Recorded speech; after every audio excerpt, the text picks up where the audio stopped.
Hari ini Senin 28 April 2025, kami peserta pelatihan kepemimpinan administrator Angkatan 1 tahun 2025 berkunjung ke salah satu lokus di Kabupaten Buleleng, RSUD Buleleng.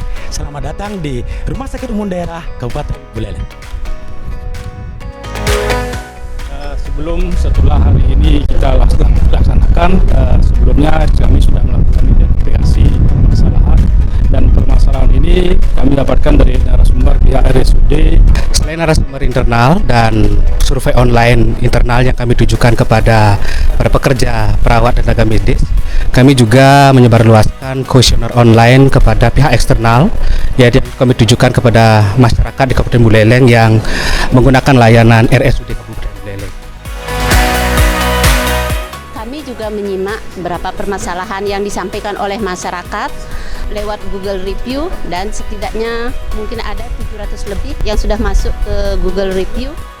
Ya, dari beberapa sumber dan hasil survei sementara ditemukan beberapa masalah di Rumah Sakit Umum Buleleng. Ada 9 masalah yang ditemukan oleh tim kami Sula 1. Adalah kurangnya tenaga perawat. Tapi kurangnya tenaga perawat ini banyak aspek yang bisa menyebabkan, ya. Bisa jadi jadwal yang tidak maksimal, bagaimana etos kerja, peralatan, termasuk juga bagaimana mengatur antrean. Adanya keterbatasan akses pelayanan kesehatan jiwa. Hal ini terjadi karena adanya keterbatasan dokter yang saat ini berjumlah 1 orang. Kurangnya dokter spesialis di RSUD Buleleng itu karena pendistribusiannya mungkin kurang ditempatkan dengan baik. Sistem antrean yang kurang optimal, dan Pak Wadir pun mengakui daripada permasalahan tersebut memang benar adanya di RSUD Buleleng ini. Dalam hal ini ada beberapa faktor yang penyebab jadi lambatnya pelayanan. Pertama itu ada peningkatan jumlah pasien, di mana setelah dikonfirmasi pada saat kami diterima tadi itu tingkat nian itu mencapai 90%, walaupun di rumah sakit itu kapasitas bednya mencapai 300. Setelah kita klarifikasi dengan tim rumah sakit, tadi memang salah satu masalah di rumah sakit ini adalah terkait sarana prasarana di bidang parkir.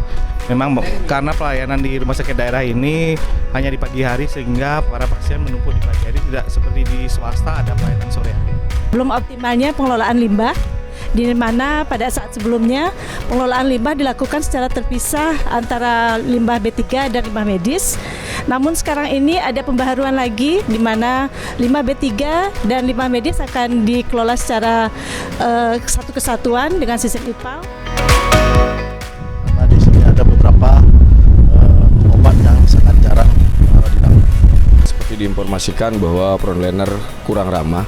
Setelah kita cek bersama-sama, ternyata kurang ramah itu disebabkan oleh banyaknya antrean yang terjadi, sehingga timbul gesekan-gesekan antara pasien, antara pengunjung, yang menyebabkan ketidaknyamanan dari petugas itu sendiri. Dan dari beberapa proses identifikasi permasalahan ini, kami juga sudah lakukan koordinasi dan konfirmasi kepada pihak pimpinan, sehingga semua proses ini bisa terlaksana dengan baik, dan semua proses identifikasi ini sebelumnya juga sudah dilakukan secara online semua. Kami dari kelompok 1 mengadakan analisis, memutuskan untuk fokus pada optimalisasi antrean online yang akan dilaksanakan di Rumah Sakit Kabupaten Buleleng. Ada 4 strategi yang kami ajukan untuk menanggulangi permasalahan tadi.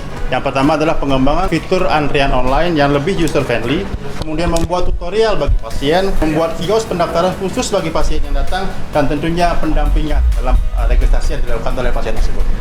Saya Dr. Putu Arya Nugraha, spesialis penyakit dalam, Direktur RSUD Buleleng, mengucapkan apresiasi yang sebesar-besarnya dan ucapan terima kasih untuk program pelatihan PKA Angkatan 1 tahun 2025 yang mengambil studi lapangan di Kabupaten Buleleng.